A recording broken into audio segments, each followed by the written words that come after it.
All right, we are finally live with. This isn't a regular episode of Super Performance Gamescast, therefore I did not give it a number, so I will not say a number. Instead, what I will say is welcome to our second Game of the Year awards. Did we do one last year? I don't even remember. We sort of did. Yeah, we kind of did. I don't remember much of it because I don't remember either. Yeah, well, what matters is this is your first one with Torpedo Vegas. There you go. So really, it's very true. Hold on. Apparently, I'm still live on my wife's little Surface Pro. There is an echo of the gods in here. No, it's my wife's Surface Pro. There you go. So really, John just wants to watch himself. Dude, this is such a fucking shit show that I don't even...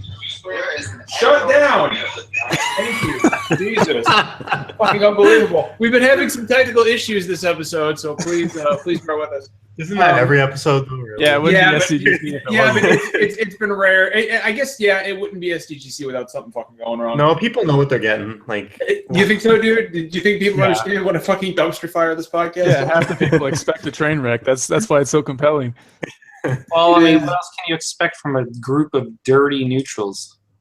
It is. We are in fact a group of disgusting neutrals. Make sure we're all tweeting this shit out, by the way, because I don't expect that we're getting the amount of people that we usually do. One, because we don't normally go live on Wednesdays. We normally do it on Thursdays, and also because it's not a normal time. We usually go live about 35 minutes earlier than this, but due to technical difficulties and the fact that Rogue One comes out tomorrow, and pretty much everybody on this podcast is going to be in the theater watching it. Who's not seeing it? Who isn't seeing it tomorrow? I'm not going. Me. Okay. Star Wars sucks. Yeah, I love Star Wars. I could not care less about. No, I'm gonna go see it. Matt got called out immediately. I'm a dirty liar. There's something deeply, deeply wrong with you, Brandon. Okay, if you say so, man. That escalated quickly. I mean, whatever. If it comes out and people are raving about it, like I'll go see it. But like I don't have any interest in it until it's proven to be amazing.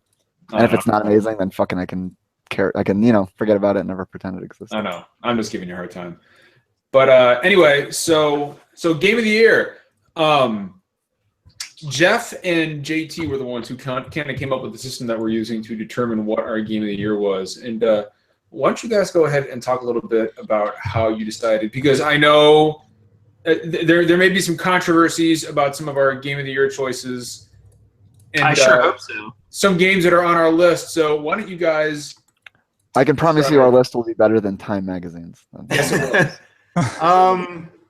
Well, I guess I'll points to the titles that we ranked, and then that's pretty much it. It's like the first title gets the most points, and then we go on down from there. Yeah, we have a top five. Number simple. 1 is 5 points. Number 5 is 1 point. Yeah, so like just to clarify, so each person picked their top 5 games. The first game on their list receives 5 points, and their 5th game receives 1 point, and then everything in between goes 5, 4, 3, 2, 1. We just tally up all the points, and that determines our winners. So the winning game might not be everyone's favorite game. It might not even technically be anyone's number 1. It's just it means that game appeared on the most lists, or it was enjoyed by the most people, even if it wasn't universally recognized. I guess it was the best, most fair way to do it that we could think of. Okay, that makes sense. It doesn't make sense, but nothing on this podcast makes sense. So it's fine. So basically, what we'll do is, and I'll go ahead and say that at the end of the podcast, we are going to be giving away a digital copy of our Game of the Year. Of course, you have to stick with us through the podcast to find out what that was. And then anybody who retweeted what I specified to retweet from the official SDGC Twitter earlier today will be in the running to win a copy of said game. And we also, not confirmed, but also might have a special attendee later in the show to accept the award. Whether or not this individual can make it is currently up in the air, but that may be a thing. Fingers crossed. Fingers crossed. It would be quite an awesome surprise for you guys if we can get this person on. I agree. Yes, absolutely. And 1 or 2 special guests may be joining us as the podcast goes on. No promises though. It's Is it going to be Sean Murray accepting for No Man's Man, Sky? we are teasing the shit out of this. It's Gio Corsi. I got him, guys. I'm coming. Please don't expect anything, but please be very, very, very excited. Yeah, it's kind of like when Square Enix announced Final Fantasy VII Remake and then trolled everybody at PSX with the remaster of the PC version. Don't get too excited because none of this may come to pass at all. But we're going to try to work some magic. So anyway, you don't have to wait 6 months to know if we're bullshitting you or not. that is no. You only have to wait about half an hour. Did you guys see the chat? Dan said your face always looks like you're baked. No offense. Who's he talking to? Which one? Whose face? My face? If he's talking to me, he's right, but I don't know about that. It's not an insult. Face. And hopefully Matty G joins us. I know he's got some stuff going on, but I see him in chat, so hopefully he joins us. Matt, get in here. Okay, so what I want to do is we'll start off talking about some of the games that made our list, our respective lists, and why. And there's going to be some cross-pollination, and there's going to be people who agree with our choices, and some who don't. But why don't we start with we won't start with Brandon today. Jeff, why don't you talk a little bit about some of the games that made your personal list for Game of the Year and why they're on there? Me or Brandon? You. Yeah, we're going to start with you today. Yeah, so, you know what? I actually can't find my list right now. No, I got it. I mean, you should just have it off the top of your head. Yeah, Come on. I know, yeah. We're professionals here. I'm a mess today. Okay. I guess I'll talk about a game that's not on everyone else's list just because then we just avoid some of the repetition. But I've got Watch Dogs 2 on there. It's not my number one, but it's kind of in the middle. It's probably the best open world game I've played, or I shouldn't say the best, the most enjoyable open world game I've played since Grand Theft Auto 5. The missions in Grand Theft Auto are probably far better. The driving is better. But the world in Watch Dogs 2, I think, actually holds a candle to the best of them. It's huge. It's beautiful. There's actually stuff in it. There's tons of things to see. There's lots of great little things to find. The collectibles are actually fun. A lot of them are hidden on rooftops, and it's almost like a puzzle. It's not necessarily mindless. Trying to figure out how to get up there, you have to use your drone to kind of go up in the air and scout out the area. And sometimes there's like scissor lifts or cranes that you need to jump on and then kind of lift them up and maneuver to get where you're trying to go.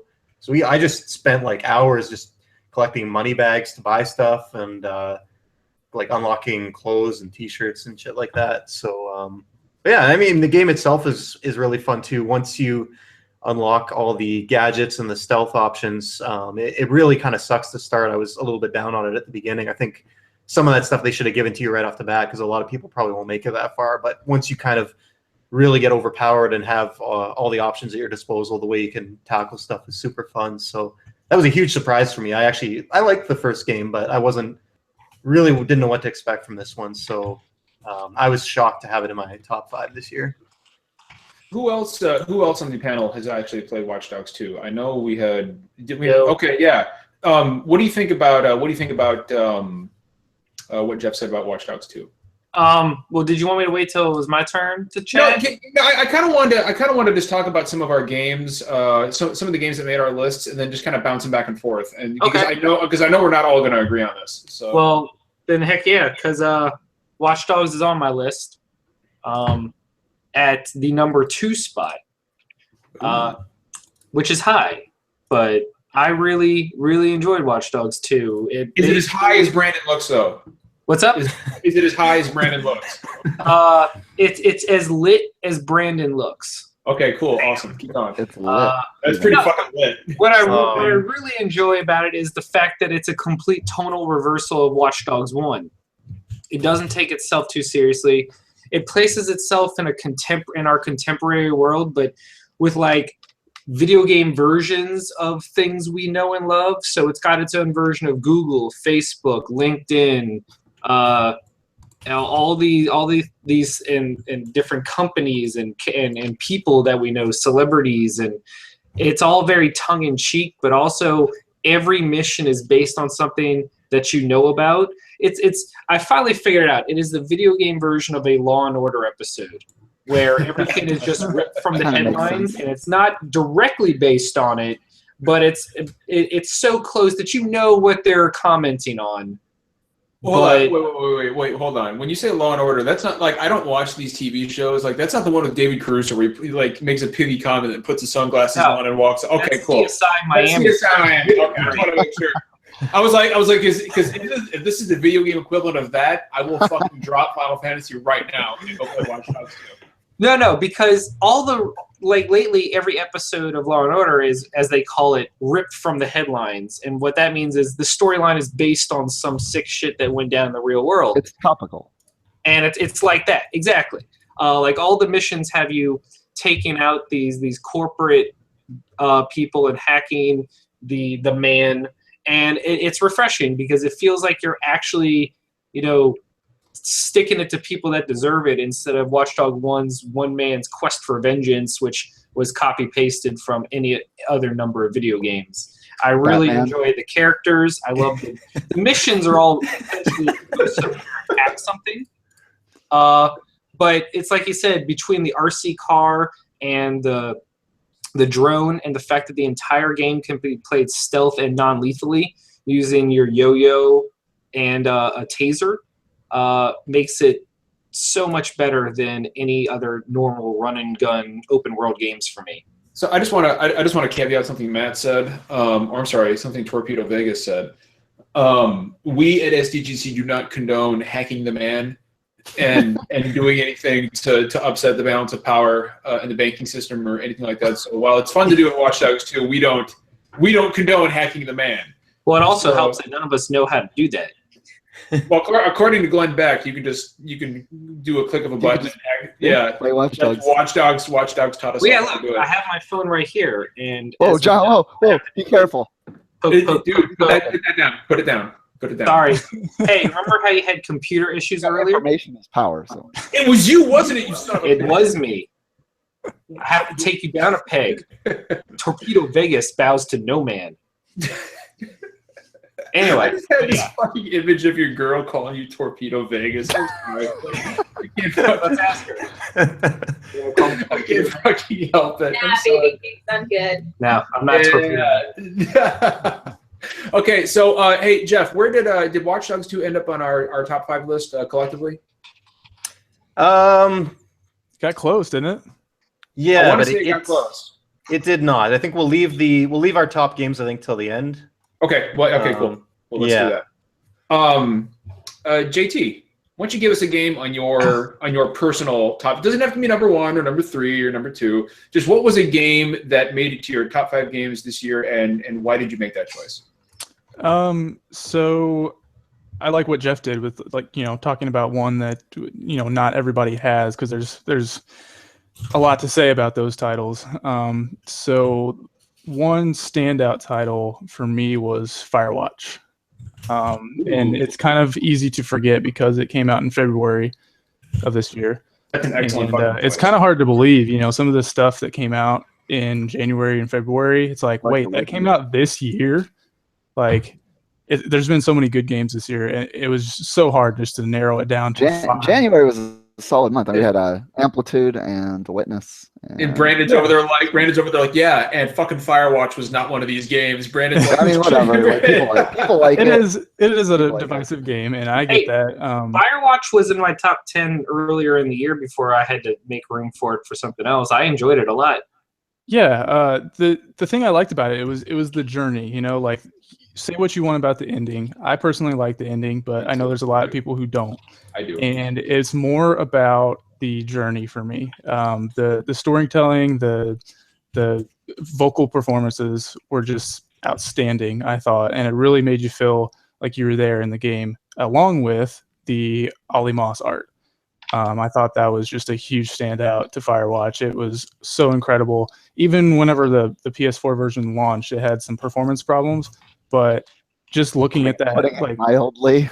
yeah, to put it mildly, it was pretty bad. But I think they fixed that up by now. But it was just a gorgeous game to look at. Like, if you just sat there, put the controller down, and just looked at, out on the horizon. You could see like Delilah's tower off in the distance and just the clouds and everything. Like the depiction of Wyoming made me want to go back there in Firewatch. I love Wyoming, and it's close to my heart. So like that game really captivated what I love most about Wyoming, just being out there, and it's so surreal to just look out and see gorgeousness. So I just love the art. I love the dialogue. It kind of felt like, he was just a guy out there dealing with life's problems, and it was a discussion on that. It wasn't any grandiose thing, there wasn't no blockbuster ending, no, it was just a solid title, and I walked away from it very satisfied. Everything it wrapped up in a real good package. So, that's awesome, dude. And like I've said it before, and I'll say it again. Like a lot of people were upset about the way Firewatch ended because it just kind of ended, right? Like I won't spoil it for anybody who hasn't played it, but it just ended, like it was over. And a lot of people said, "Oh, well, that's it." Like, there's no, but like we're so used to games ending on either some form of like bombastic action sequence or something out of this world, and the game ended just in the way it began and played out. It's just like a scenario that some dude would find himself in. And it didn't have to be spectacular. It didn't have to be a storybook ending, and I'm glad that the game celebrated that. It was more about telling a story than telling a story and having it be an amazing story or like a storybook ending. I agree completely. No, dude, that's fucking awesome. It was a slice of life. Yeah. It was a slice of life. It was a vertical slice of life. And I was going to make a pithy comment about video games there, but it's probably been done before. Brandon, let's hear a game. And you know what? I don't want it to be Overwatch. I want you to pick something else. All right. Well, okay. I know exactly what I'm going to talk about. Okay, let's hear it. You're fucking Doom. Oh, good choice, dude. Let's talk about it. Let's talk some Doom. Why is Doom one of your top 5 games? Doom made a few of our lists, didn't it? It was more of the better than all of our lists. It almost made my list. It was on a few of them, but I want to hear what was on Brandon's list. For me, it was a solid number 2, and man, is there anything bad to say about it? Because I think it's pretty much like amazing in every aspect of it. It really is. Like, so it's one of those games. I mean, from every aspect, technically, like the engine is amazing. Id Tech 5, or is it 6?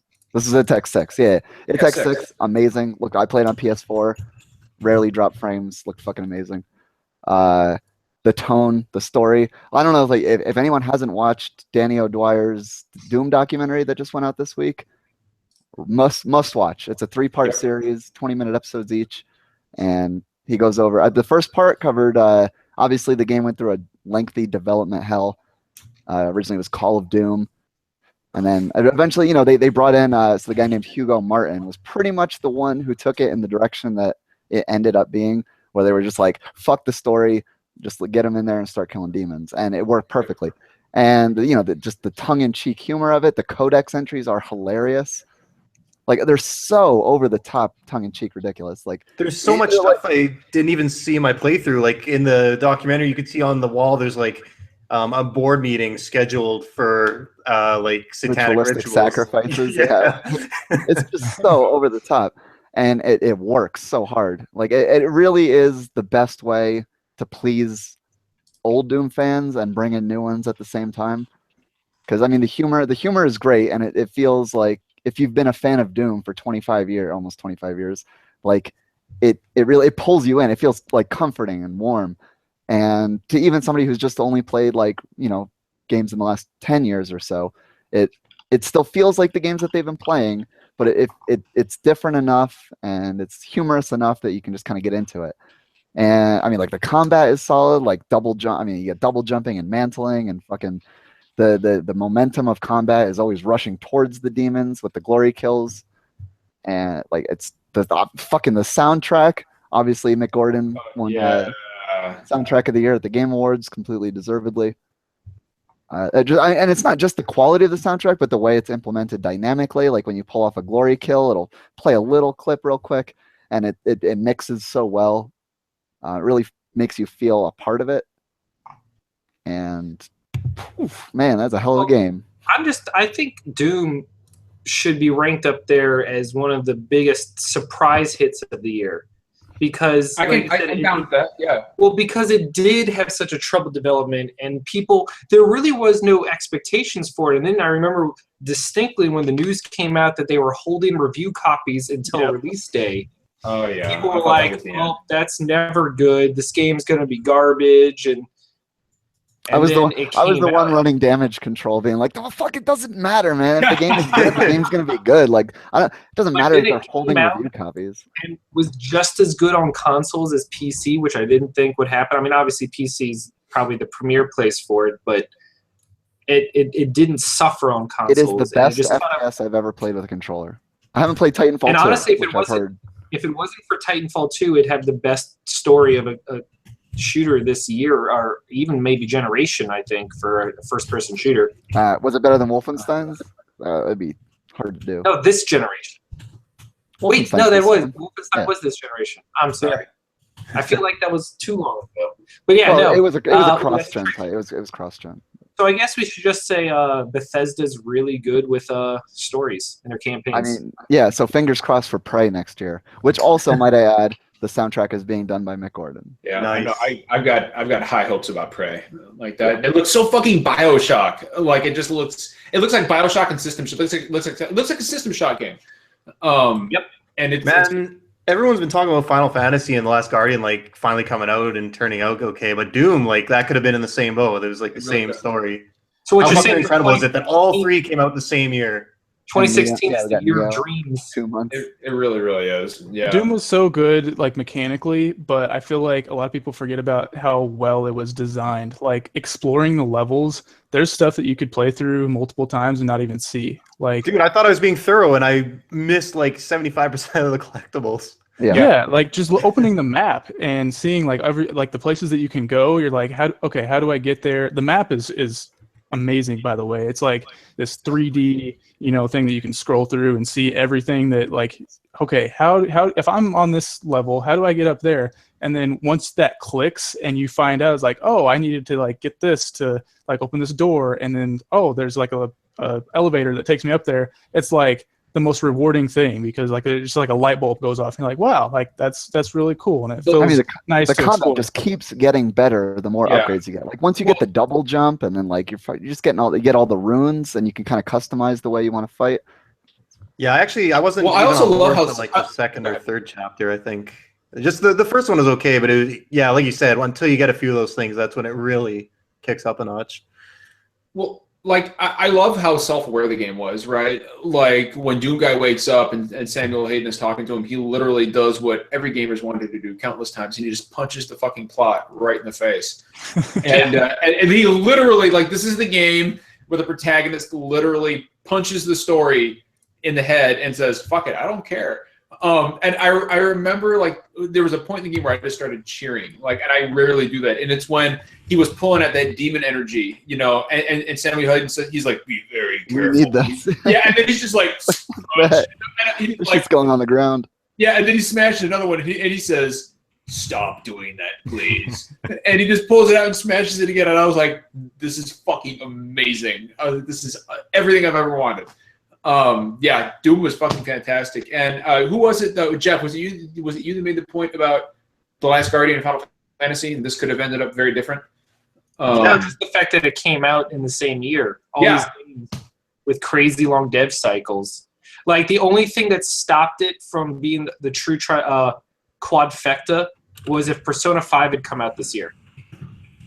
Oh, that's but or Half-Life 3. Half-Life 3 would have been it. No, but that would have to be announced first. But it was just I just want to stealth announce for Half-Life 3. Like, hey, it's out. There it is. You can go download it. Steve, let's talk about a game that made it on your top 5 list this year. Well, I imagine we'll get into some of the more common ones, so I might as well call out something that you guys didn't list. No, let's hear it. I had Civ 6 on my list. Wait, Sith?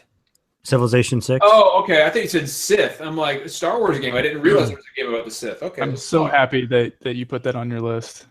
Yeah, it's a really great game, right? I thought it was one of those games that quietly came out and just ate up a lot of my time.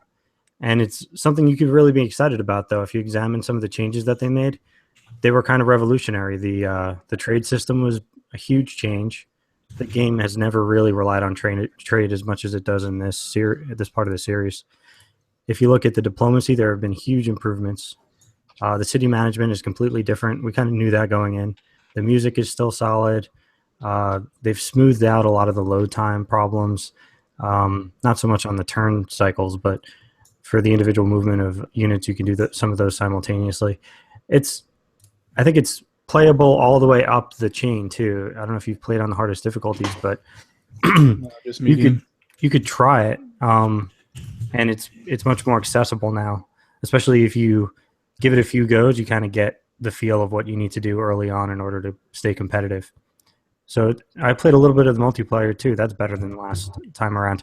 This is the first time that the development team has done a lot of this without the original founder. So to have it done so correctly and kind of boldly was kind of nice to see. I feel like to getting it's on my wish list for the holidays, but it's also a game I only really play with friends. So I'm hoping some other people are ready to play it with me because I don't like playing it solo. I'm not playing. I did try out the multiplayer the other day, and yeah, it was really fun. The other guy, it was early on in the game, and he was getting overrun by barbarians, which is something that I've not really had a problem with before, and so he quit. So like it was only like a 30-minute session, but no, it's really solid. I love what they've done with the districts that you are developing your city individually. Like you have a theater district, you have like an entertainment district, you have a industrial district. And the great thing about that is it matters where you place those districts. So they will get bonuses based on what tile you put them on relative to each other.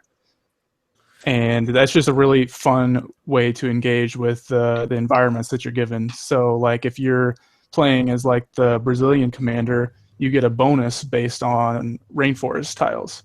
And you'll get like more housing per turn or something like that.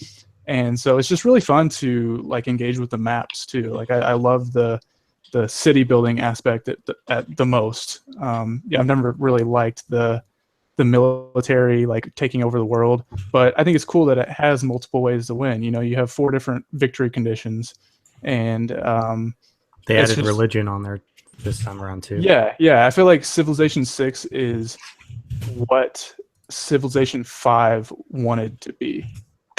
And it's just a really solid game all around. Yeah, and then after you are done with the feudal period, in the other series, in the other 5 before it, and even some of the offshoots, your map just looked the same. But in this one, you actually change your farms to neighborhoods. And if you don't do that, your cities won't have as much population.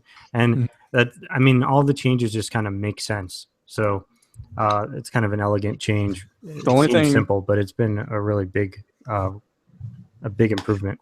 The only thing that doesn't make sense is that there's no global warming in game where you try to convert everything over to, keeping something economic. It's just like you have these big like emission cities and stuff, and it's just kind of. So this game is not very environmentally friendly, is what you're telling me. Not really, no. Was it 3? I think 3 put like pollution on the map. Did it? Yeah, okay. You had to like clean up pollution, and it would end up right next to the city that was putting up the pollution. Here's the problem. Here's the problem. This is why I can't play games like Civilization, because I just want to watch the world burn, man. and I would find every conceivable creative way to just destroy the world that I created. The great thing is though that you can do that. You can nuke people if you build up your technology enough that maybe I will. Maybe I will pick this up. Yeah, because like Egypt was bothering me all game the other day, and right before I launched my spaceship into Mars to win the game, I nuked Egypt. I'm like, screw you. I'll show those fucking pyramids who's boss. Yeah.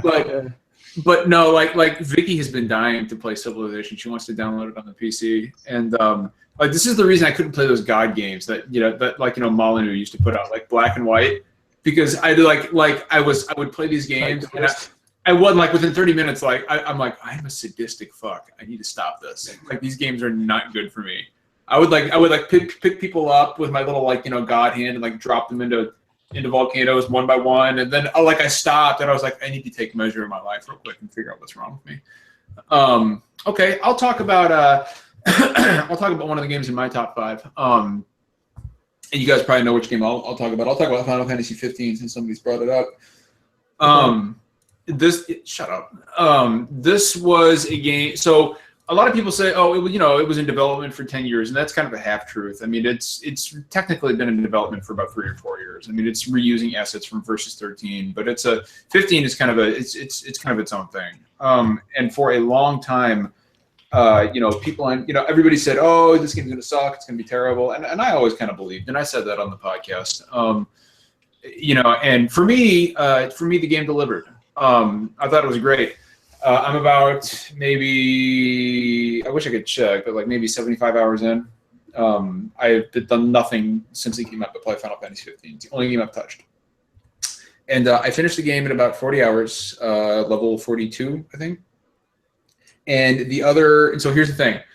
I finished the game in 42 hours. And I'm now at 75 hours, and I have finished one of these super hard 8 optional dungeons. The amount of post-game content in the game is fucking staggering. It's one of those things where I almost wonder if it's too much, because there's just so much to do.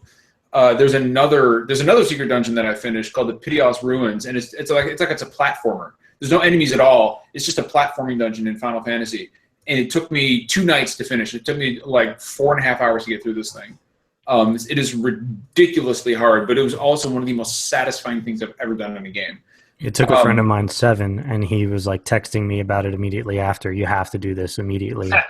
Yeah, no, seriously. As soon as you get the Regalia Type F, which is your airship, you get it after you beat the game. You have to have the airship to access the dungeon. Go do it. It is unique in a Final Fantasy game, and it's just you'll hate it while you're doing it, but when you're done, you're like, holy shit, that was incredible. The game itself, people have raised issues about the story. It's not the best story in the Final Fantasy games, but it's also far from the worst. I mean, it's no Final Fantasy 13 or 5 or 3, speaking as somebody who's played them all. The game itself, it gives me that old school Final Fantasy vibe that I haven't had in a long time. This feels far more like a Final Fantasy game to me than 12 or 13 or even 10. Every one of these games have fans. Final Fantasy, it's a very divided fan base, right? It's one of those video game communities where nobody's favorite games are all the same, and that's kind of the beauty of Final Fantasy. It's just the series itself holds a lot of meaning for me because Final Fantasy VI came along at a really difficult time in my life, and playing through this and seeing all the callbacks, and the callbacks in Final Fantasy 15 to older games are just all over the place. People who finished the game, I won't spoil it, but Brandon has, and I believe Jeff, you finished it too, right? Yep, I'm done. Yeah. There's a call out in chapter 14 when you reach near the end of the game, and it's the name of the overworld, and I won't say what it is, but it gives you a nice little old school Super Nintendo Final Fantasy callback. And I saw that and I was like, oh, that's cool. It feels like an old school Final Fantasy game in a new package, except for the combat. I love the combat in the game. It's a lot of fun. It's much more Kingdom Hearts action RPG type stuff. But if you want to make it feel a little more old school, you can turn on the wait option, and it does feel a little more old school if that's your thing. I think the combat in the series has needed to evolve for a while, and so I welcome changes like this. I'll be interested to see how it sells because it's new and there's a lot of hype behind it. But yeah, I mean, it is my personal game of the year. It's everything I wanted it to be, and I just thought it was an amazing fucking game. The bros are some of the most compelling Final Fantasy protagonists I've come across. The villain is fucking fantastic. Arden is just a great villain. There's a lot of old school Final Fantasy in like Kefka. I drew some very very close parallels between characters like Arden and Kefka. I know Steve is playing it. Steve, how far are you? I'm just doing like hunts a lot of the time. I think I'm up to chapter 7 or so. I would love to hear some of your guys, because we've been going back and forth on some of our favorite games this year. I would love to hear some of your guys' takes on Final Fantasy 15. I would actually like to hear from Jeff, who did not enjoy it as much as I am. Because I would love to hear kind of like a dissent. Maybe not. I know you didn't hate it, but you didn't love it the way I do. So I'd love to hear kind of like an almost dissenting opinion. Yeah, I don't want to retread too much because I kind of talked about it a little bit our last show and during the kind of Final Fantasy, kind of the exclusive one we did. But so like I'm done it now, so my opinion's a little bit different. The ending was pretty good, especially the final. There's a few scenes. Some of them were hit and miss. The ones that didn't work were the ones that featured characters that didn't get proper development. So those just kind of like stuff happened, and I was like, sure, that's I didn't get didn't have enough time, so I wasn't attached to them. So I'll never forget Jared, man. Jared, all for Jared. But there was a couple that worked really well, especially the ones with the main group. And the very last scene is really good. That's probably one of my favorite scenes in the series. So it turned it around a little bit for me, but it doesn't change the fact that I wish there was more story in the first half because that was just really tough for me to get to. And if the combat and stuff wasn't so good, and if I wasn't just trying to get through it, I don't know that I would have continued. So I would have liked that. You don't need to give me everything at the start, but I've just had a really tough time getting into the world. I know that they hold back a lot of their cards to the end, and that's when you find out what's going on. But I think just a little bit more of a hook at the start, something to keep me going, because I just felt lost for half the game. I was going to say, just as an aside, I think that's an issue a lot of Japanese RPGs have, is the traditional very slow start before it really ramps up into the good stuff.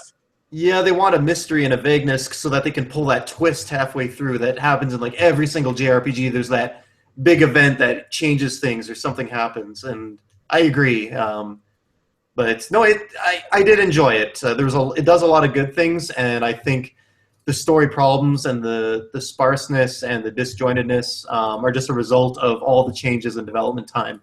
But if the core of this is the foundation for the next Final Fantasy, I'm happy with that. And just the thought of the FF7 remake with a combat similar to this, oh man. Oh, don't even get Brandon started, man. Brandon's already from 6 to midnight on that one. And I know, Flunky, you would have had some similar criticisms of 15. You're actually having a hard time staying invested. Yeah. I mean, I went over. I've never been a huge fan of the series. I approached 15 as more of like that's an action game with like 4 bros going around riding cool bird things. I don't know the series as well as everybody else does. Fucking breaking my heart right now. Oh, it's terrible. No, I mean, obviously, he's called chocobos bird things. Bird things chocobos are, but like that's I don't have a personal attachment to those. Man, you don't even know about choco. You just reminded me of Vicky. Like I was down here playing it, and I was riding my blue chocobo, and she says, "Oh, look, you're riding the chicken," and I was like, "It's not a fucking chicken, okay? It's a chocobo." To get that shit right, get out of here, get me a sandwich and a cup of coffee. And it has an amazing theme song.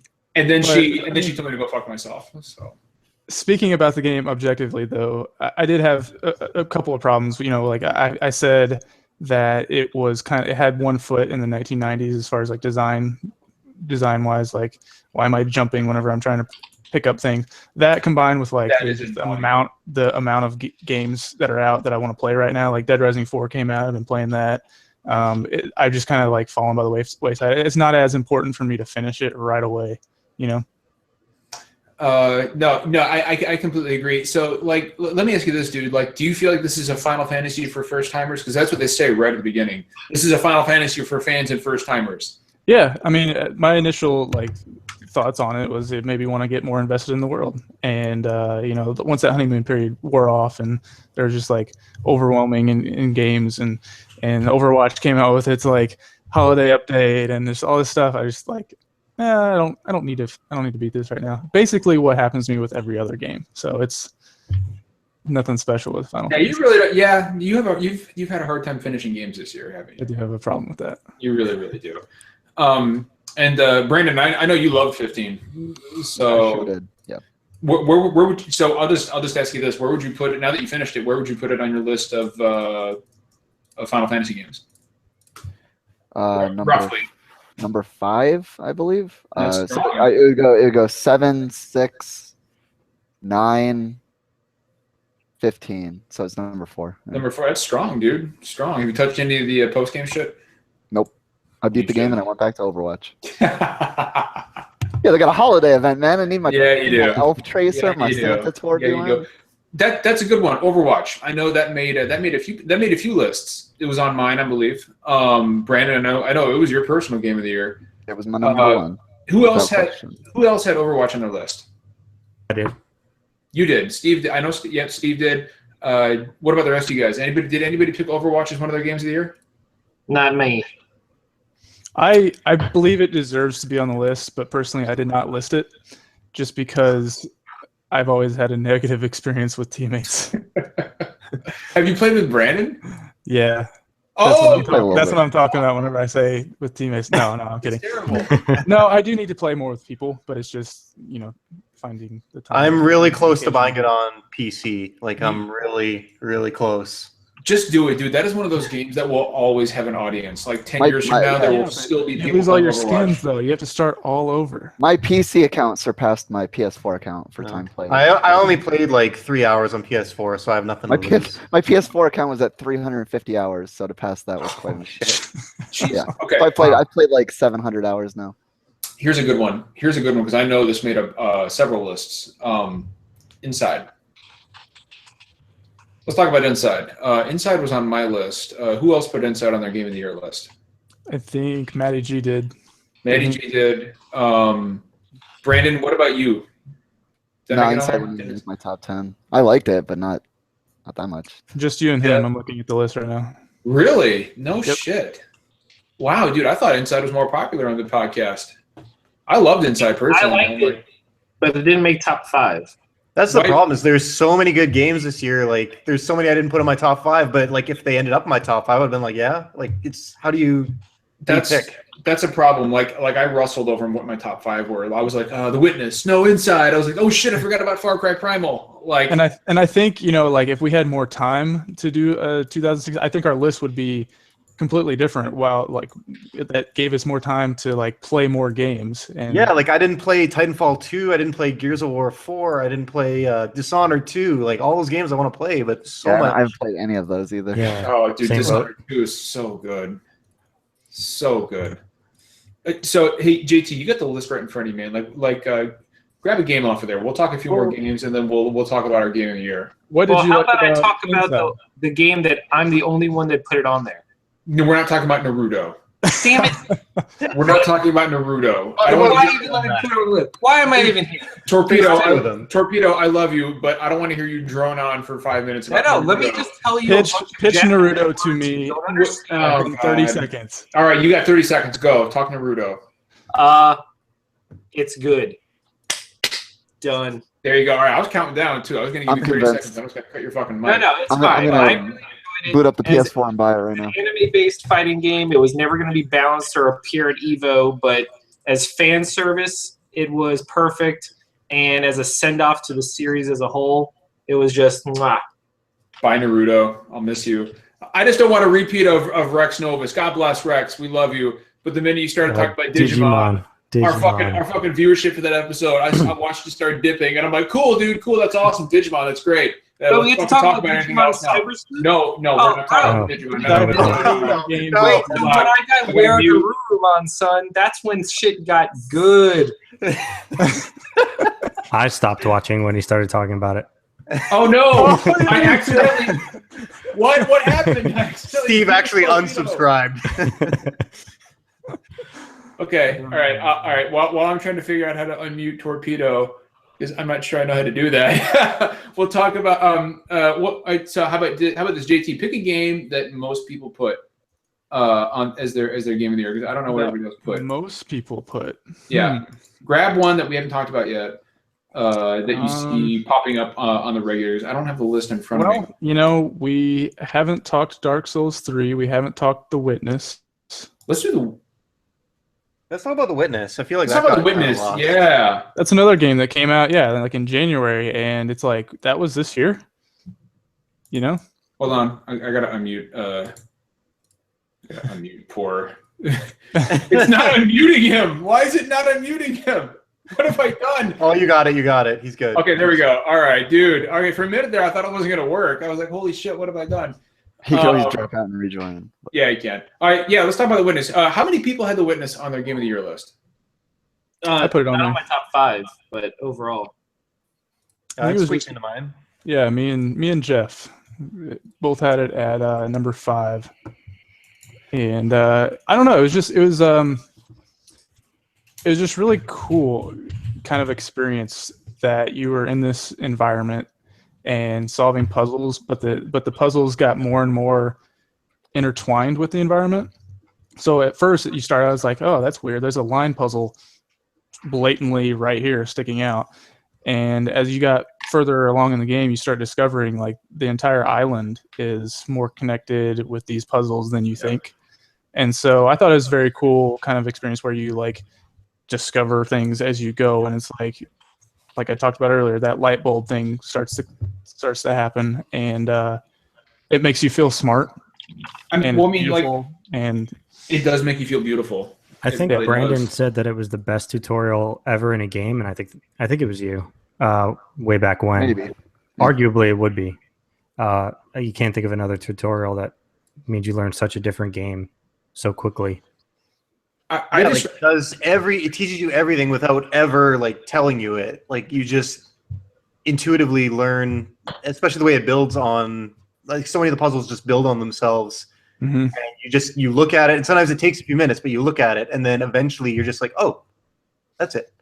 Like it can I don't know be, how they do that. frustrating as hell. Oh yeah. Yeah, I can. But when you get it, you're like, oh, duh! Like I should have got that earlier. It makes you feel sense. it makes you feel fucking stupid when you finally figure out the answer to some of those puzzles. Like I legit, like there was one, and I'm not gonna tell you the answer, but there was one. It's in that pagoda house, and it involves the branches on the tree, right? I hated that. You know what I'm talking about, right? Yes. And for days, literally for like 3 days, I was like, "What is going on?" Because I refused. I beat the game without a guide.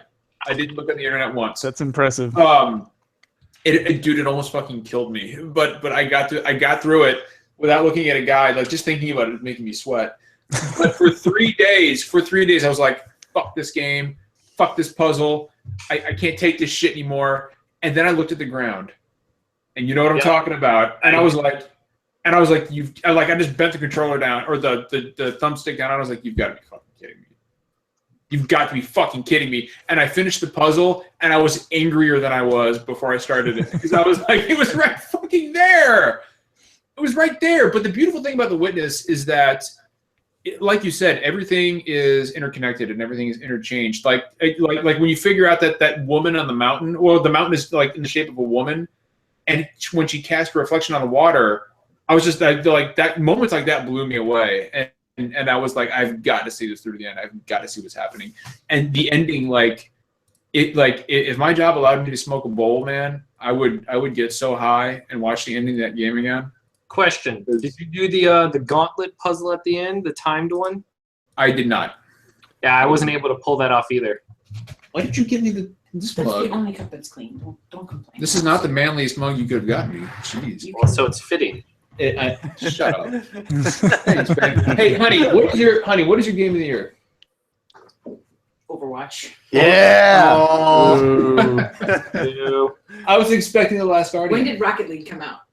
When did Rocket League There we come out? go. When did that doesn't It doesn't count. Last year. Yeah. Yeah. Rocket League came out last year. If it came out this year, my 1 through 5 would be Rocket League, all Rocket League. That's no question. All right, how about this? That came out this year. game was this year. What about The Last Guardian, babe? Would that be? I played that for like an hour. I don't know yet.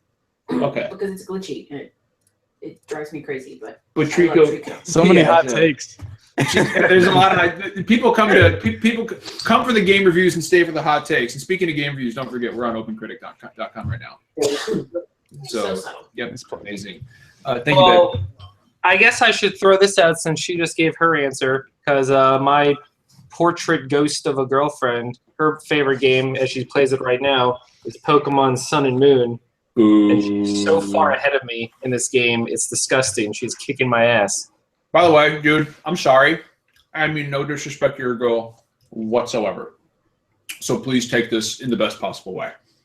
But after last week, when I saw her fucking image in the painting, she will forever be the painting boss from Final Fantasy VI. Oh yeah, no, I showed her. I showed her what you linked at, and it's perfect. That's who she is now. That's like I imagine just like getting a party together and going to fight your girl as she comes from the mirror and turns into a demon. Like that's all I'm thinking about now. Like I'm sorry, but that's just the way I'm going to see. That's just the way I'm going to see her from now on as a Final Fantasy VI boss. So wait, look, she's coming out of the frame right now. Ta-da! Okay. Hi. Hi. You're way too good for him. I hear that daily. It's fair. My family says it. Her family says it. It's fine. So, I don't know, guys. Should we talk about our game of the year now? Is it time? I think so. I think it's let's get on with it. Let's do it. Wait. How about this? Let's We're not talking about Naruto. We're not going to. I already got my 30 seconds. It's fine. You want to work backwards? Before we start the game of the year, let's each talk about our personal honorable mention. Ooh, that's a good call. Good call. Okay. We'll start with Brandon. Brandon, what's your honorable mention? It was Alienation. Good call, Good dude. friends at Housemarque. Nice. I enjoyed the shit out of that game. The only thing like that kept it from being one of the greats is that like it just didn't have enough to it. And whatever, it was a $20 game, and that's good. It didn't like, have staying power.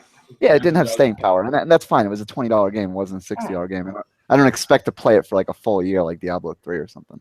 But what was there was insanely good. Who was it? It was me, JT. It was me, JT, Al, and who else was playing this with us? JT? It was somebody else. I don't know. Steve? Was it Steve? Yeah. Was it you, Steve? Yeah. We had a fucking blast playing Alienation. That was really fun. It's a great time. That was fucking great. We should have gotten back to that and played more before this assault of games. Yeah, I know. There's too many fucking games. Anybody who says 2016 was shit for games, you have no idea what you're talking about. You don't deserve to play games. JT, what's your honorable mention? So I talked about it last week. So if you're curious about this at all, sure. by all means, go check out, what was that, episode 50, whatever. I don't know, whatever. It was Dead Rising 4. The only thing that kept it from, I've played enough of it now that I feel good about including it, but the only thing that kept it from making the numbered list was the technical problems on PC. It's just not smooth, and I wish I could at least put it on to where it would hold a 30 frames solid. But despite all that, I've had a heck of a lot of fun cutting up zombies. It's just so much more streamlined this year, and it's just a fun game. Like it's just something that you can sit down and it's mindless fun. And there's a whole lot of games like that out right now that you can just get invested in, but this is like literally you drop in, you run over zombies with a SUV, and it's fun. The setting is awesome. It's Christmas time, so there's like Christmas carols, like kind of like creepy versions of Christmas carols playing all over it. I like it. Yeah, it's fun. Okay, Jeff, what's your honorable mention? My honorable mention is Hitman. And it might have made it into my top 5, but I just haven't played enough of it. I was holding out until the final episode came out, and then when they were all out, I decided to just buy I just bought the prologue and the first episode just to kind of, with episodic games, I always like to go in just for the first episode to make sure it's kind of up my alley, and then if I like it, I don't mind paying for the remaining ones. But I've only played there's 2 training missions and then the first really big mission, and that's all I've done. But I probably have like 6 or 7 hours just in those, and it's just it's an incredible game. Like I haven't played all the Hitman games. I didn't play the recent one, Absolution or whatever. The last one I probably played was like Hitman 2, but this really feels like it's going back to the core of what Hitman is, and it just there's help there if you need it. You can turn on all sorts of assists and stuff like that, but it really just puts you right in the level and says you need to get rid of these guys, and just lets you go. And there's so many different ways to achieve everything, and it gives you little hints at the start that might give you like intel or opportunities, and they'll just kind of give you something like, oh, you should check out, or we hear that there's a switch here that might control these fireworks or something like that, but it doesn't explicitly tell you exactly what's going to happen. And the episodic model really paid off well for this, I think, because each episode is just a standalone location with a standalone mission, even though they're all tied together with a larger narrative. I was going to ask what you thought about that, Yeah, they all are kind of tied together. I won't spoil it. There's not a lot of story to it, but it's a very thin connection, but it's there.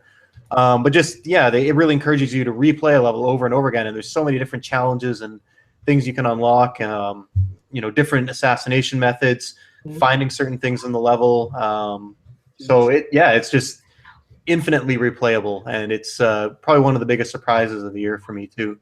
I recommend it to anyone who enjoys either stealth games or just games that offer you a lot of player freedom. I guess especially fans of Dishonored, even though it's a very different type of game.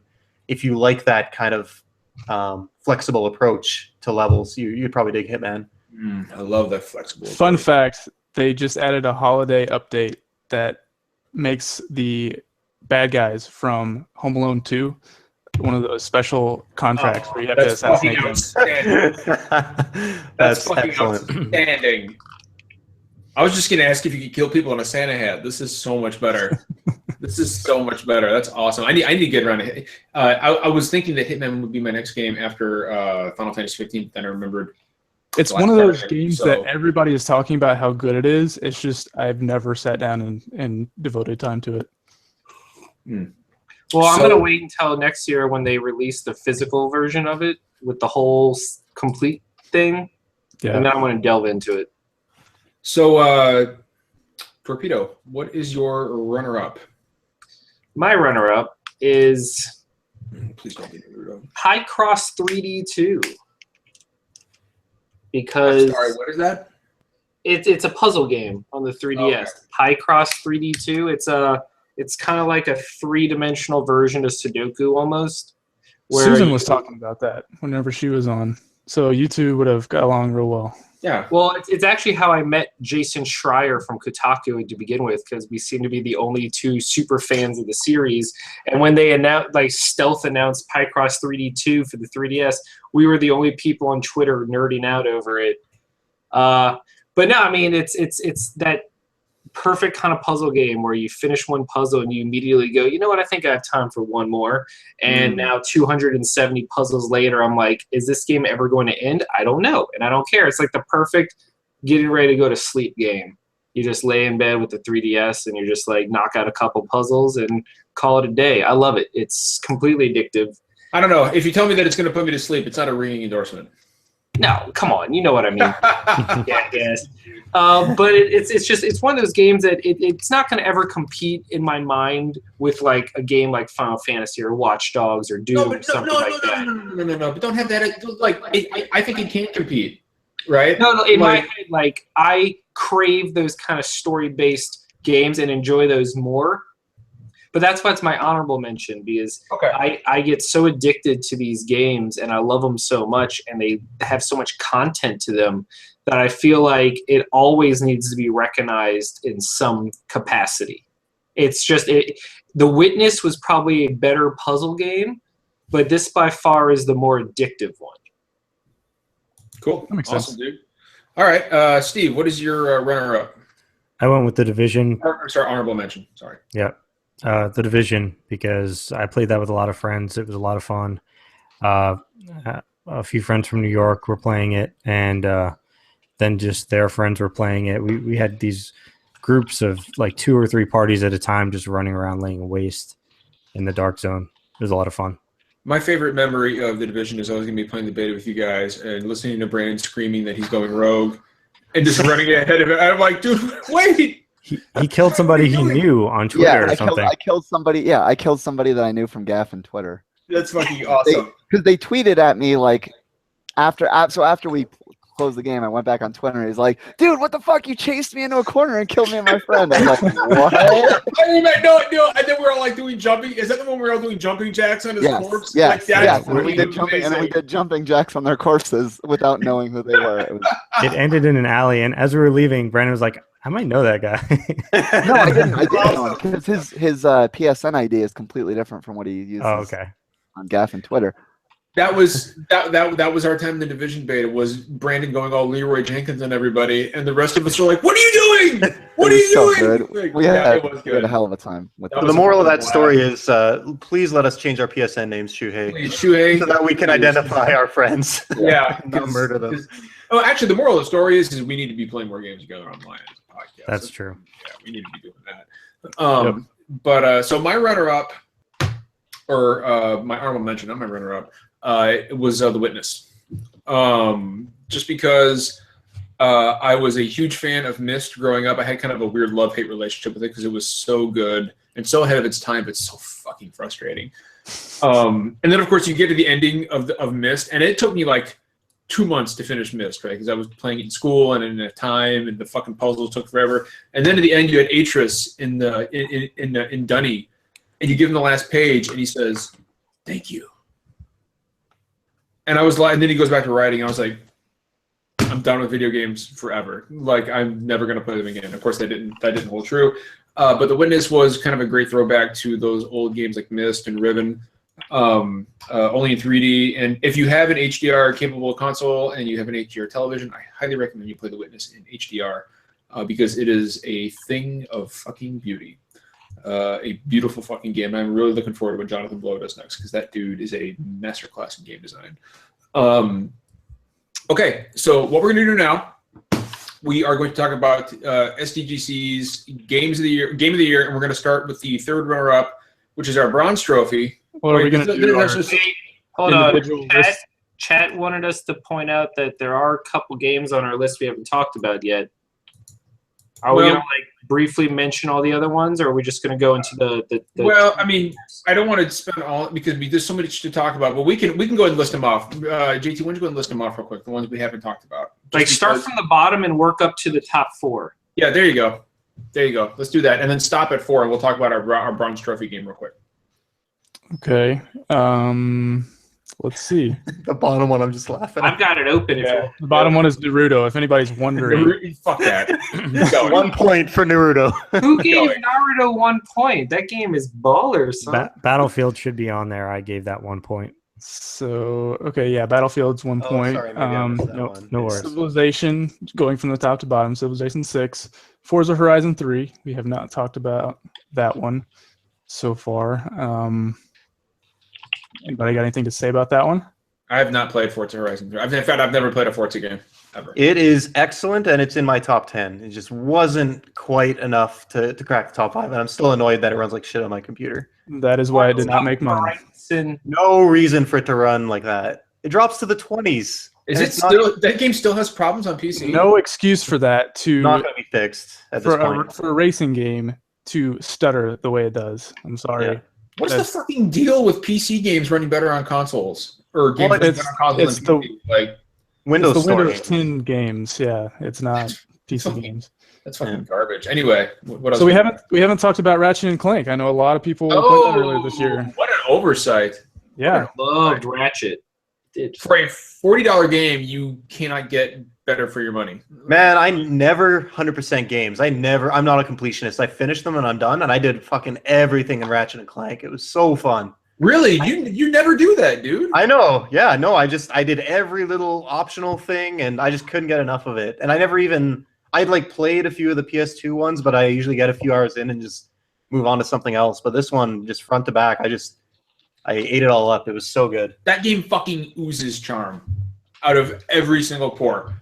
Like I literally would just run around and use the Groovatron on every enemy I could find just to see what their dance animations look like. Like that's all I wanted. what a great fucking game. Another game that got the HDR upgrade post release. Let's see. Brandon, you got to drop, man? Real quick. Brandon, you got to drop? I thought we were going live at the normal time, but... Yeah, it's okay, dude. Yeah, The half hour delay kind of screwed me up. no, it's fine. How much time you got left? Like 5 minutes. Okay, let's All go right, ahead. rapid fire. Yeah, let's rapid fire this shit. Let's do it. Okay, so we didn't talk about Deus Ex: Mankind Divided. Great We don't game. need to. Yeah, no. Okay. All right. Dark Souls 3. John really loved that game. Dark Souls 3 is great. Dark Souls Yeah, 3 made my awesome. top 5. It was my number 5. Yeah. Let's see. Doom, Overwatch. Titanfall 2, Dark Souls 3, Witness Inside, Watch Dogs 2, and Doom. Why are you stealing JT's thunder, brother? Because we said rapid fire. I'm trying to get rapid fire. So He's Not mad that friendly you fire. skipped over Deus Ex. All right, let's. All right, what's our bronze trophy? Hold on, wait. Hold on. Oh, did we explain we didn't really explain our awards system, I don't think. It's pretty goddamn self-explanatory. Yeah. Yeah. All right. Basically, it's a point system. No one person decided on our 4 games of the year. It was a point system, and that's how we did. And we just did it based on how many people submitted that game and at what point. So It's or basically what place, so. Of the podcast. Skill gap numbers. test. You know what? Yeah. We don't owe anybody shit. This is our fucking list. So ready? Here it is. Ooh, that was sexy. So fucking That's pretty stupid. What's our bronze trophy game? Overwatch. Yay! Nice. Woo! All It right. wouldn't be a game of the year list without Overwatch, even It though really I didn't really get into it. Yeah, well, Brandon would have found a way to get it on there if it wasn't. I think it's a good game. Needs to be mentioned. It absolutely does. I love Overwatch. I need to get back to it. I played a lot of that shit and I kind of fell. I'm on Blizzard's website right now. Like I have it in my card. It's full price. I want to get it. Overwatch did not win play of the game. It was on sale during the free weekend. I know. I should have bought it then. Yeah. Fucking idiot. All right, here comes our silver. Ready? The Last Guardian. Yeah! Man, I'm so upset that Matt and Gabe aren't here because they're the only other ones that have fucking played it. I I think. know. I haven't I don't know anything about it. Vicky's playing it like upstairs as we speak, and she's in love with Trico. But that's all I know about it. I have not played it yet. Yeah, I had it at my number 1 pick, which I didn't anything to bump the one that I had there before. So I'll talk more about it, I guess. Manly tears were shed. Yeah, dude. Oh that my game, God, that game dude. destroyed you, didn't it? This is like probably the first game to actually do that to me. Like, I can't. All right, Yeah. dude. Promise me on our next podcast to talk about that because I want to hear this. Yeah, I'll talk about it Okay. in the future when we got some more people that have kind of played it. And kind of Okay, I cried a little bit at the end of Final Fantasy 15. Oh I was, man, I was close. I can't say why. It was one specific moment purely due to nostalgia, but so I don't want to spoil exactly what it was. it's not always rational, right? I know exactly what it was, Brandon. I'm right there with you. I know exactly what it was. It was think that you did. final cup noodle. It was that cup noodle picture. Yeah, it was the shrimp are perfectly formed. I can't believe that's an actual fucking quote in the game. The shrimp are picked on their size and shape. Like, get the fuck out of here, Gladio. All right, so it's time for this is our gold trophy, right? Gold trophy. I don't have the list up. It's Final Fantasy 15. It's It's Final Final Fantasy. Fantasy. It's Final Fantasy 15. Very well deserved. Which it should have been Game of the Year, but we had a bunch of posers on this podcast who decided that no, it wasn't their Game of the Year. But in all seriousness, it was Final my Fantasy, yeah, it was my number 1.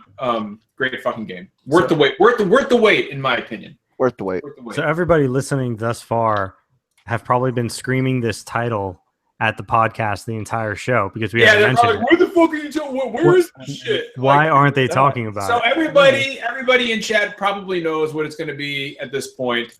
But you know what? Fuck it. We're going to make a show out of it anyway. Here is SDGC's Game of the Year. Uncharted 4. That was pretty Hey good. guys, Magnificent. real talk. Can I just? I've been hiding my shirt underneath my lower third all day, but I wore it just for What does this. that mean? Ooh, Got Nathan Drake climbing up. Oh, okay. on the pocket. So That he's is so good. so he's literally holding on to your nips right now. Yeah, because they're so hard. They form a Caressing him great- gently. Oh my god! Wow. I said this metal picture. Nathan Drake is my spirit animal, son. Like, man, these nipples could cut diamonds. What's going on? exactly. Do we have time for a quick story? Like, real quick? No, I mean, Brandon just wanted to be here for the. For the I gotta go. You tell your story though, man. I will watch. Yeah, the tell end. your story, I will man. watch the end of the podcast later, guys. All It was right, a good one. later, buddy. No, it's just it's the Brandon. story of how Nathan Drake got me into the video game industry. He didn't like jerk you off under the table or something, did he? No, like Oh my god. there's a direct path between Uncharted 1 coming out and me now working as marketing and PR for video game companies. And it's because I was working at GameStop. Uncharted 1 was about to come out.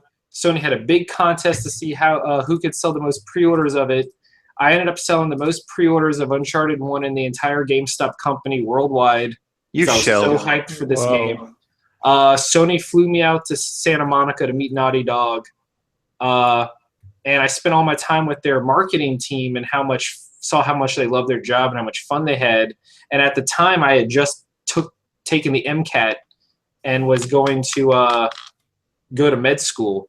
And I went back home, re-enrolled in school for marketing, and kept in touch with the marketing people at Naughty Dog. And when I got graduated, all of the contacts I had made through them and with their help, I landed my job. That's awesome, dude. That is awesome. That's fucking cool. We give Nathan Drake all the credit. Yeah, Nolan North gets all, and then Nolan North did my voicemail at Comic-Con, so I'm fine. I'm all right with this. I just realized that Torpedo has been tweeting out all the bronze and gold. Good on you, man. That was awesome. Good call. I'll have to retweet all that. So one thing I loved about Uncharted 4 was that, no spoilers for anybody who hasn't played it, it wrapped the series up with a perfect little bow and sent it off in the sunlight, and it ended in a way that I don't think anybody saw, because we all had our ideas about what was going to happen, right? Like we were all like, you know, poor so and so, like, you know, something bad's gonna happen, and you know what? Like, the game ended on a perfect note. It truly, truly did, and I would be lying if I was not incredibly sad to see these characters ride off into the sunset. Like, knowing that this is the last time we will probably see them made me really fucking sad. And I thought I was ready for the series to end, but I'm not sure I was. You know, I'm like, I'm really going to miss these guys. I ahead, can't imagine it ending any other. Like, it's the same way. I was like, oh, they're going to do this. Oh, this is going to happen. And then it didn't. And like, oh, it's not so much. Lots of times you have a game and something happens, you're like, I can't believe they did that. And this one is like, I'm so happy they didn't do that. Like, there's exactly. There's so many things they could have gone for like cheap shock value or cheap emotional exploitation, or like, because they know how attached you are to all these, and the way that they handled the characters and the way that they sent them off was just unexpected, I guess. I mean, the epilogue was perfect. It was perfect. I mean, it literally. I mean, just like Jeff said, they could not have done it any better than they did. Like, the epilogue is what took it over the top for me. Whenever I was, putting my list together, I was like, I'm not one for endings of games mattering. Like on a 30-hour game that I really enjoyed. The gameplay in Uncharted is awesome too. Yep. But just whenever I think about Uncharted 4, that is the most memorable thing to me. Is that just like I was just sitting there with it. It was just an amazing fucking and the game ended like if the game had ended where it ended before the epilogue, I'd have been like, that's okay. All right, good to go. But the epilogue was like, I was like, and because when it starts, it's rehashing a scene from earlier in the game that I won't spoil. But I was like, okay, I'll do this again. All right, I'm jumping. I'm doing my thing. And then the camera pans. I was like, what is going on? And then I was like, shut the fuck up. Is that who I think it is?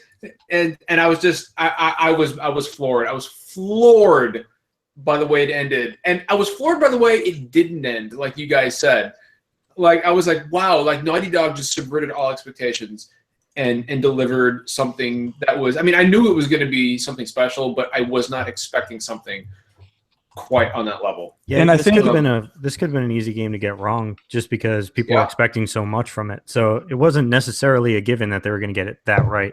For anybody looking at the list and saying, well, maybe we would have put a different, or you yourself would have put a different game at the top. I mean, think of it. This game, for a lot of us, cannot be separated from the tetralogy. You have to look at every game before it. and that it ties and feeds into those stories, ties them all together towards the end. I'm super excited for Lost Legacy coming out. Great ending. For what? Lost Legacy. Or the Lost Chapter. Right? Or is it the Lost Legacy? It's the Lost Legacy, isn't it? The Lost Legacy? That's the name of it, yeah. Okay, Lost Legacy, right. Okay, yeah, no, it's and honestly, like I was surprised we're not getting Sam and Sully DLC. I think that's what everybody was expecting. This But isn't the only story DLC though. This is first. Well, no. But all I'm saying is that again, this is Naughty Dog like subverting expectations and saying, you know, we're going to take what you guys thought was going to happen and we're going to turn it on its head and go a different direction. Yeah, like I was like, I would have been like, okay, Nadine. But I was like, Chloe, what the? Yeah, Chloe. Yeah, what the fuck? Yeah, and we all know how you feel about Chloe. Yeah, I'll get. You know what? I'm looking forward to this now because I'm ready for it to sell me on her, and I think they will. Redemption. I want to get to know that character a bit better. So plus, there's a really underrated multiplayer attached to this game that kind of gets overshadowed by how good the story was. Yeah. And the survival. I mean, you playing that survival mode with me because I'm going to be all over that. Yeah, I want to see if we can get Quentin back and play with him too. Because I'm already working on that. Yeah, I love our SDGC plays with Quentin Cobb. And speaking of Quentin Cobb, he was I'll go ahead because he wasn't able to make it, but he was going to try to pop in here and accept the award for Uncharted 4, but unfortunately he had some personal stuff to take care of, so he wasn't able to make it. But Quentin, thank you for even considering it, man. Thanks for trying. We do appreciate that. And hopefully we're going to get to play some and stream some Uncharted 4 Survivor mode with Quentin here in the very near future. Because Quentin Cobb and Naughty Dog are a friend of SDGC. Yes. But I just want to throw that out there. Something else I want to mention about Uncharted 4 is that not only was the story superb and the ending was just over the fucking top awesome, but the core gameplay itself was vastly improved from earlier Uncharted games. The shooting felt much more natural and oh my gosh, the hit markers. You can feel the Last of Us influence on both the level design and the combat. You can. I think that a lot of that is due to Drucker or Druckmann and Straley. Yep. And like the game itself just felt tighter. Like the gameplay just felt tighter. And that's tough to do with the new sliding mechanics and stuff they introduced. It is like thinking about it, and people will say, "Oh, this is hyperbole," but I mean it's true. I can't really levy one real criticism against Uncharted 4. Like if I had to try, maybe too much climbing, but I think it's so overblown. There's like maybe one or two spots in the game where it goes on for a minute or two more than it needs to be. Well, here's the thing, Jeff. Like people complained that there's not quite as much shooting as the other games, but I thought it was much better paced. I did too, and I prefer Uncharted 3 over 2 just because I find the end of Uncharted 2 to be very just shooting gallery after shooting gallery. And I think, like you said, the reason we love this series is mostly the characters, right? Yep. We love the shooting too, but we like it because we're engaged with the characters. So I like that this gives me more interaction with them. I get to explore an old pirate town with Sam. I get these huge open areas that I don't need to go and collect stuff and find stuff, but I can just roam around and look. And there's so many of those optional conversations that they brought up from The Last of Us that those special dialogues really like flesh out the characters a whole lot. Like that was so cool. Like you just like grinned whenever you heard them talking about like something that you would have missed before. Yeah, and that's not boring to me. To me, I'm engaged with that. But I think the other side is not to paint everyone, but I think a lot of people maybe they were coming just for like a shooter, and I can see them being disappointed for sure because it was clear that they wanted to improve the mechanics. But I think the goal with this was to make a satisfying story. If I could leverage one real criticism against Uncharted 4, I would I would say okay, you're telling me that Nathan Drake just discovered a rope, but I mean that's video games, like you've got to introduce a new mechanic, and I love mechanics where I thought they were fine. I thought they were great. Like, that to me is the epitome of that franchise, like the evolution of 1 to 4. Now that we can swing and like shoot people and then jump off and slide down a rock fall, jump up, grab a cliff, climb up, and like do it again. Like that core gameplay loop is fun. Oh man, the part with the elevator where you're going up with the Jeep and beautiful. Yes. Beautiful. Yep. And the first time getting to Madagascar. Ellie. Oh. My only complaint was the amount of bridges that collapsed. Like all of the bridges. Or like Madagascar is shit when it comes to bridge building. That's all. They have 5-ton vehicles inside the compound, man. How many fucking carts with wheels are there strewn throughout the world of archaeology? Like, that little army had their base built. Okay, they had high wall. They had bigger vehicles than our little Jeep. Okay? Yeah, so what you're saying is near the bridge. The integrity of the bridges. Don't they reference that in the game? Doesn't one of them make a comment like he does actually? It's very self-aware. Yeah, like oh, careful the way you go, that thing's gonna fall apart on you, and then it does, and oh, it runs in the family or something like that. Yeah, it's very self-aware stuff.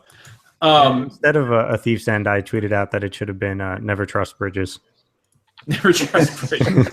The bridges are the true villains in Uncharted 4. A bridge too far. Although speaking of the villains, and I'll also say something real quick about Rafe and Nadine. Far stronger villains than previous Uncharted games, especially Zoran Lazarevic in Uncharted 2. Who I just fucking hate. Oh my god! Every minute he was on screen, I wanted to just put a bullet in my PS3. I was like, God, I hate this fucking guy.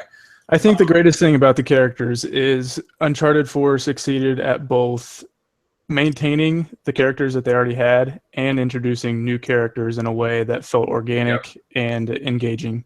Rafe was so good, man. Rafe and Nadine were both really good, and I loved the showdown with Rafe at the end. Like that was fucking awesome, and it was epic, and it felt right. And I am really excited to see more of Nadine because I felt like she was one of the most compelling characters in the game. Yeah, I wanted to know more about her at the time even, and to say that they didn't do enough to flesh that out is kind of unfair because she wasn't the focus. Well, let me ask you guys this: what do you think of the odds that we get a standalone game based on Sam? Or do you think that's something do you think Naughty Dog is going to leave this behind now, or do you think we're going to get some Sam focused stuff? I think Naughty Dog is going to leave it behind, but maybe another developer might. I'm not sure. I think if someone else picks it up, I feel like they're done with these characters. That's just good. They'll bring back. They may be called Uncharted, but it'll be a entirely new. Kind of like a Gears 4-esque reboot of the series. I don't even want them, honestly. Like Nathan, in my opinion. I loved my time with Nathan, and I love my time with Nathan and Sully and Ellie, and it was great. I'd like for them to be done with it now. Too much of a good thing is very real. I mean, look at The Matrix, or the Star Wars prequels. Like more isn't necessarily good, and I think Uncharted 4 wrapped it up very nicely. Disagree. What's that? Misa disagreed. Don't ever do that again. But. Yeah, I think as soon as you take a side character like Sam or Nadine and you start saying, we'll do a new trilogy with them, as soon as you have someone from previous games, you have that connection again. And then you need to tiptoe, if you don't want to touch the Drake story, you really need to be careful about, you have to come up with reasons why he's not in it or why. It's so much easier just to wipe the slate clean and start fresh, and then you have full creative freedom. Just hit the reset button. Well, and I feel like trying to take the story any further than it is now cheapens the perfect ending. Yep. That Uncharted 4 gave us, and I don't want to see that happen because so I would prefer them. I would prefer they just leave it, and Uncharted 4 ended perfectly. It was executed flawlessly, and it ended perfectly. And honestly, from The Last of Us to Uncharted 4, I mean, in my personal opinion, and people could say it's hyperbole all they want, and people are entitled to their opinions, but in my opinion, I mean, at this point, Naughty Dog is the greatest developer in the world. They are I would amend that statement for my own, if you don't mind. I would say please. They're the best developer at what they do, or they're the best storyteller. Like I think there's probably developers that do gameplay better. But in terms of marrying storytelling with gameplay that complement each other and feel satisfying, they're probably the best at that.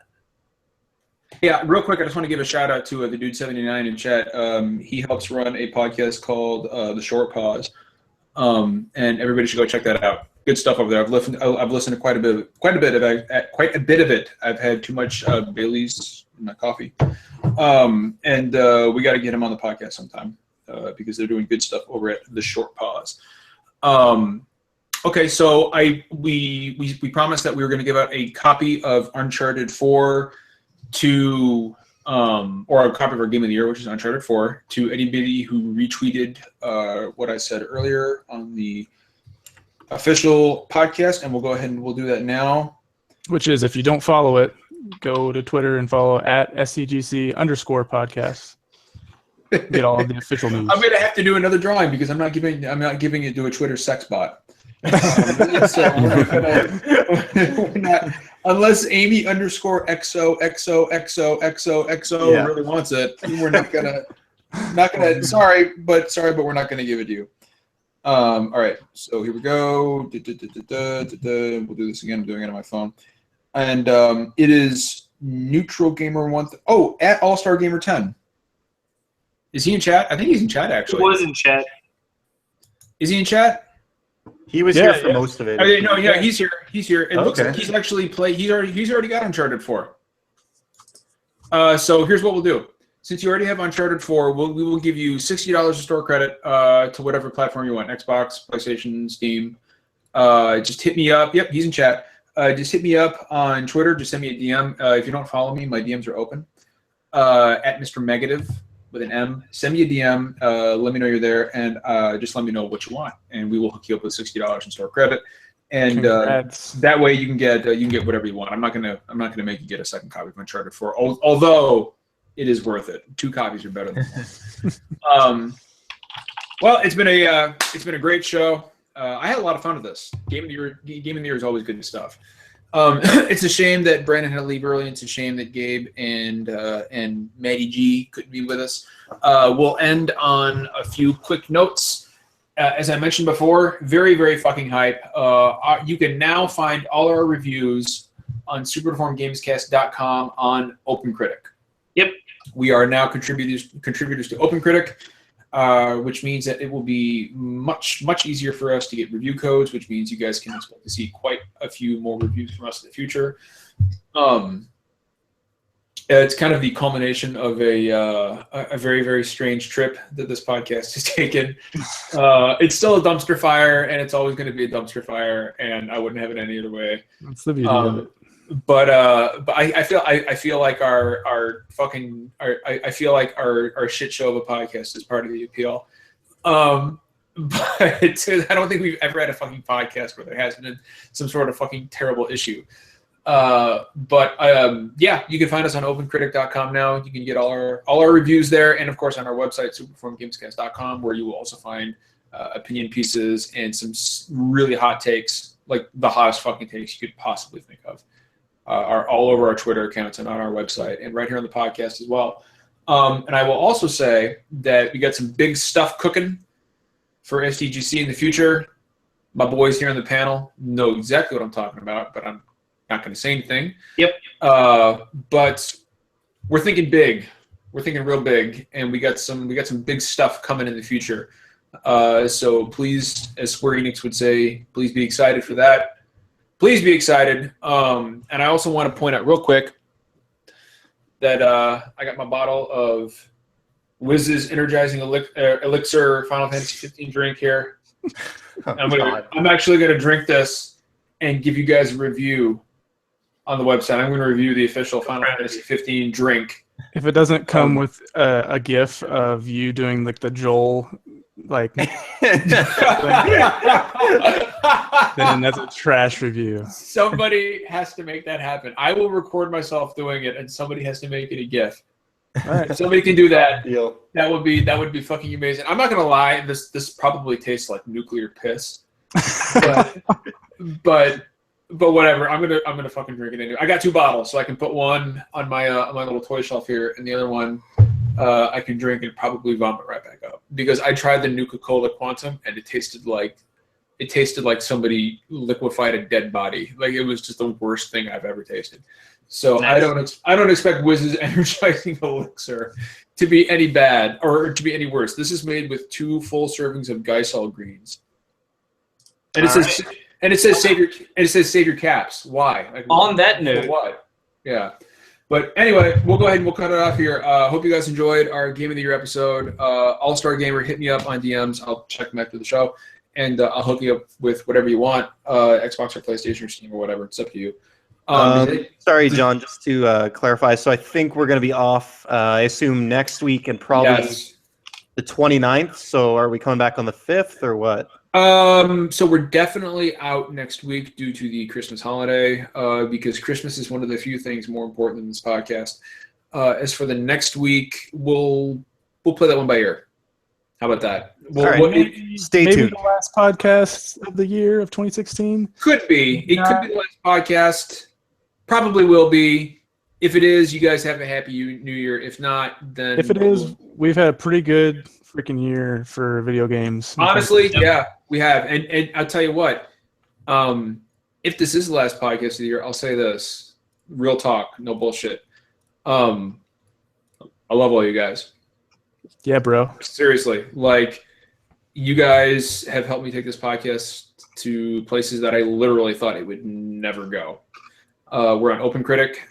We've had people like Susan Arendt and Michael fucking Laidlaw and Quentin Cobb and Huber and Bossman and Schreier and Marcel and Housemark. I mean, the fucking list goes on of people we've had on this podcast. And I could not have done it without you guys, and I could not have done it without the people who watch us. That Nova Nerdcast guy sure is cool. Yeah, he's all right. He's all right. His fucking creepy, ghostly, lost painting girlfriend is kind of fucking me up. But I'm really proud of the work that everybody's put in. I love everybody's come to the table, and that includes the listeners. Like, we have the same folks in chat, talking on Twitter, getting the word out pretty much, and getting Duke and Battleborn really helped. Hashtag get Duke and Battleborn. Yeah, that was great. We got fucking shirts now. All the proceeds go to our artist Diego. By the way, if you want to go buy those in Redbubble, we don't get a dime. We are not monetizing this podcast. We never will. We do this for fun and nothing else. Gabe with all the work on the website. Gabe busting his ass on the website, making that look good. Definitely. We will be starting. So our goal is to go to E3 next year, and we will be starting a GoFundMe to get Gabe to the United States to come with us. I do not want to go without him. And you can expect to see that in the next week or so. Actually, none of this would exist without him. So. Literally none of this. Like, literally, we would not be on Open Critic without Gabe.